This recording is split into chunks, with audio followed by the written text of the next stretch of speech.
잠언이 28장 오늘 이 본문 내용을 보게 되면 우리가 취해야 될 것과 그리고 버려야 될 것, 이 두 가지를 계속해서 양분해서 우리에게 이야기를 해주고 있습니다. 그래서 한 절 한 절 우리가 취해야 될 것은 무엇이고 또 버려야 될 것은 무엇인지 함께 살펴보도록 하겠습니다. 4절 말씀을 먼저 보게 되면은 율법을 지키는 자, 율법을 버리는 자, 이렇게 양분화돼서 우리에게 이야기를 해주고 있죠. 우리는 당연히 율법을 지키는 자가 되어야 됩니다. 율법을 버리는 자는 어떠한 일을 이제 받게 되는지 여기 말씀에는 악인을 칭찬하나 이렇게 되어 있습니다. 그러니까 악인이 하는 것에 동조하면서 살아간다 이렇게 말을 할 수가 있겠죠.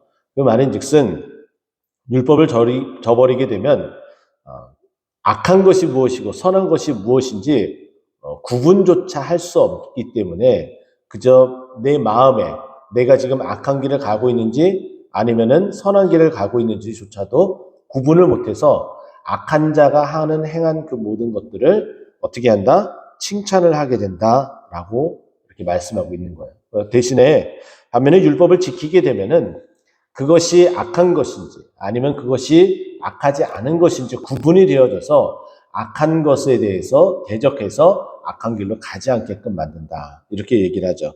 그렇기 때문에 우리는 어떠한 선택을 해야 되나요? 율법을 지키는 자가 되어야 된다. 이렇게 말해주고 있습니다.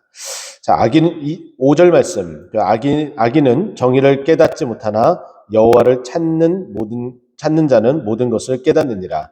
정의를 깨닫지 못한다. 그럼 당연히 우리가 정의를 깨달아야 함에도 불구하고 깨닫지 못하게 된다. 그러면 그것을 서지 않아야 되겠죠. 근데 그것은 악인이 그렇게 정의를 깨닫지 못하게 된다.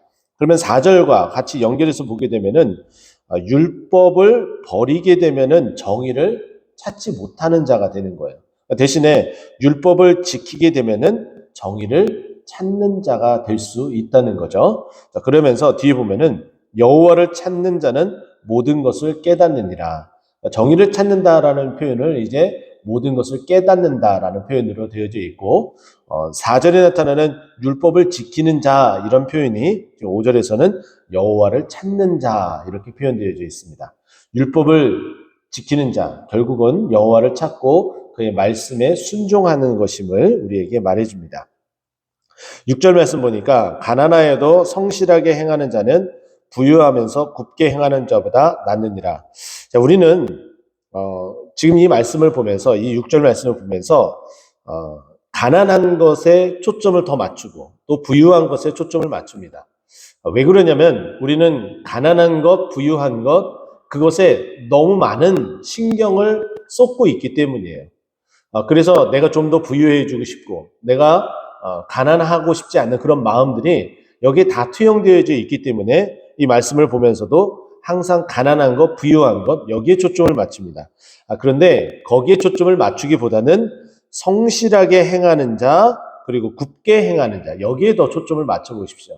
우리가 지금 4절과 5절 말씀을 통해서 율법을 지키고 여호와를 찾는 것 이것은 성실하게 행하는 것과 같다라는 그 메시지를 우리에게 던져주고 있어요.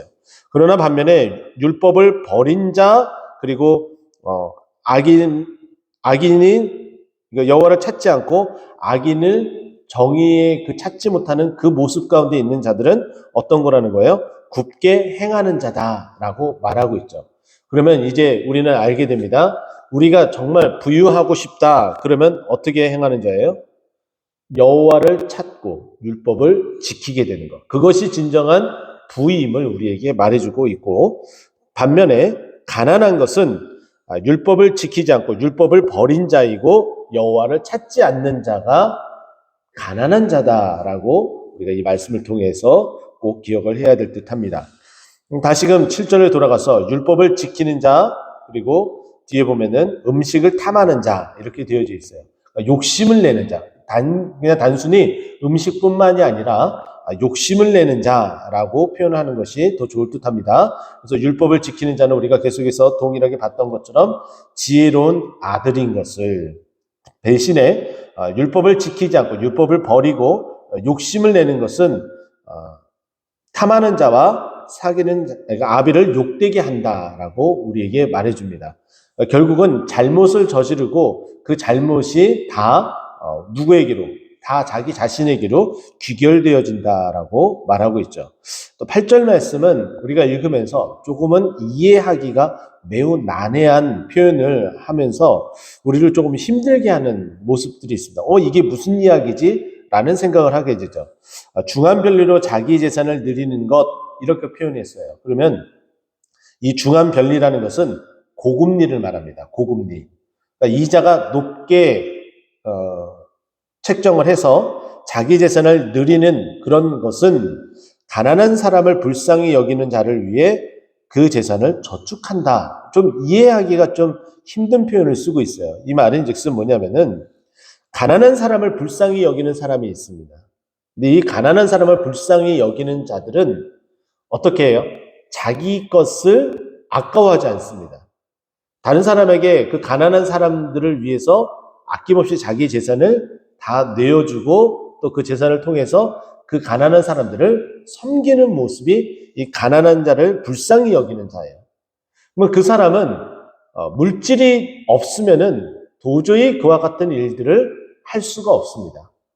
그러면 그 말인즉슨 하나님께서 가난한 자를 불쌍히 여기시는 그 하나님의 아버지의 그 마음이 그 사람에게 전달되어지면 하나님께서 그 사람에게 물질의 복을 또한 준다고 이야기를 하는 거예요. 자, 그렇게 되면 이 고금리로 자기 재산을 늘리는 자들은 결국은 해악된, 잘못된 일을 저지르는 자의 모습인 거죠. 그러면 고금리, 높은 이자를 통해서 자기 재산을 늘리는 것은 그렇지 않은 사람, 가난한 사람에게 돈을 구워준 그 가난한 사람들을 힘들고 어렵게 하는, 소위 말해서 피눈물을 뺏어서 자기 재산을 늘리는 것과 마찬가지라는 거예요. 그와 같이 온당치 못한 모습으로 자기 재산을 늘리는 자들은 결국은 하나님께서 그 온당치 못한 모습으로 인해서 그 모든 재산을 다 가져가게 된다라는 거예요. 하나님께서 그렇게 다 가져가게 되는 것은 다시금 그 재산은 하나님이 가져가신 것은 결국은 그것이 가난한 자를 불쌍히 여기는 이웃과 나눌 수 있는 자들에게 주어서 하나님이 모든 자들이 다 공평하게 살아갈 수 있도록 해주신다라는 이 말씀이에요.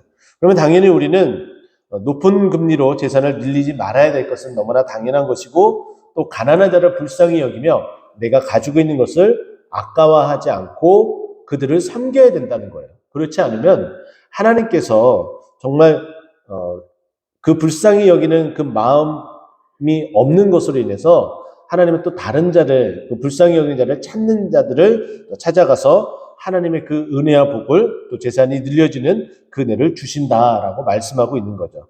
그래서 우리는 다시 한번 가난한 사람을 불쌍히 여기며 자기 자신을, 자기 재산을 아까워하지 않고 섬김으로 하나님의 은혜가 계속해서 선순환되는 그와 같은 삶을 사는 우리 모두가 되기를 간절히 축원드립니다. 또 9절 말씀 보게 되면 사람이 귀를 돌려 율법을 듣지 아니하면 아무리 하나님의 말씀을 계속 지키고 듣고 찾아야 되는데 율법을 듣지 않는다는 것은 율법을 찾지 않는다는 것이고 지키지 않는다는 것이고 여호와를 찾지 않는다는 거예요. 그러면 그가 아무리 기도에 응답하시는 그 하나님 앞에 나아가 기도한다 할지라도 그것은 죄악에 불과하다. 그래서 여기서 기도는 가증한 것이다라고 이야기를 하죠. 그러니까 기도를 많이 하는 것보다 하나님의 말씀을 지켜 살아가는 것이 우리가 해야 될, 기독교인들이 해야 될 그와 같은 삶이다라고 말씀합니다. 또 정직한 자를 악한 길로 유인하는 자는 스스로 자기 함정에 빠져도 성실한 자는 복을 받는다. 이렇게 얘기하죠. 그러면 우리는 당연히 성실한 자가 되어서 복을 받아야 됩니다. 반면에 정직한 자가 그 길을 정확하게 걸어가고 있는데 악한 길로 유인한다라는 것은 그 사람 자체가 악한 모습을 가지고 있다는 거예요. 그렇게 되면 당연히 스스로 자가당착에 빠져서 함정에 빠지게 되는 거죠. 또 11절 말씀 보면은 부자는 자기를 지혜롭게 여기나 가난해도 명철한 자는 자기를 살펴 아느니라.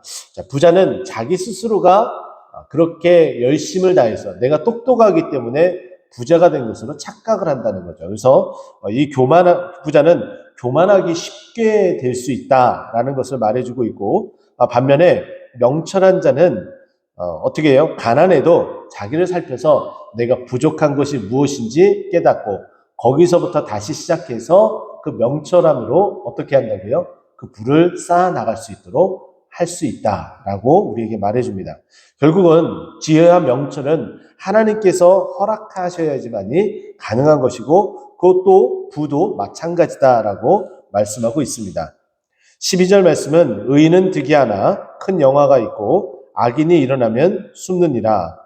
하나님께서 의인을 보살피시고 은혜를 주시고 또 그 사람에게 하나님의 그 영광과 함께 살아갈 수 있도록 해주시지만 악인은 그 악한 것으로 인해서 결국 그 부끄러움이 자기 자신의 얼굴을 가리우게 되는 모습을 보여주고 있습니다. 13절 말씀, 자기의 죄를 숨기는 자는 형통하지 못하나, 당연히 죄 때문에 모든 것이 다 막혀서 형통하지 못하게 되겠죠. 반면에 죄를 자복하고 버리는 자는 하나님을 찾는 자가 바로 이와 같은 자겠죠. 불쌍히 여김을 받아서 용서함을 받고 하나님의 은혜로 살아갈 수 있음을 말합니다. 마지막 14절 말씀 보면은 하나님을 경외하는 자는 복되거니와 항상 경외하는 자는 복되거니와 이렇게 이야기해요. 자, 경외한다는 것은 하나님을 경외한다. 주어가 빠져 있지만은 그 대상 하나님이라고 우리가 알 수가 있겠죠. 하나님을 경외하면 복되거니와 마음을 완악해서 하나님을 저버리고 경외하지 않게 되면 어떻게 된다고요? 재앙에 빠지게 된다라고 말씀합니다. 계속해서 이 4절부터 14절까지 말씀을 보게 되면 우리가 해야 될 것과 취해야 될 것과 버려야 될 것을 계속해서 양분화하면서 우리에게 말씀을 합니다. 뻔히 우리는 강조를 하지 않더라도 어떤 것이 더 좋은 것인지 다 알고 있습니다. 그러면 그 아는 것에 그치는 것이 아니라 그 말씀대로 내가 율법을 지키고 또 여호와를 찾고 의에 서고 악인의 길에 서지 않는 그 모습이 결국은 이 말씀이 내 것으로 삼는 것이고 이 말씀의 은혜와 복을 내 것으로 만든다는 것임을 알고 이 말씀에 따라 오늘도 하루도 말씀의 인도하심 따라 살아가는 우리 모두가 되기를 간절히 축원드립니다. 기도하겠습니다.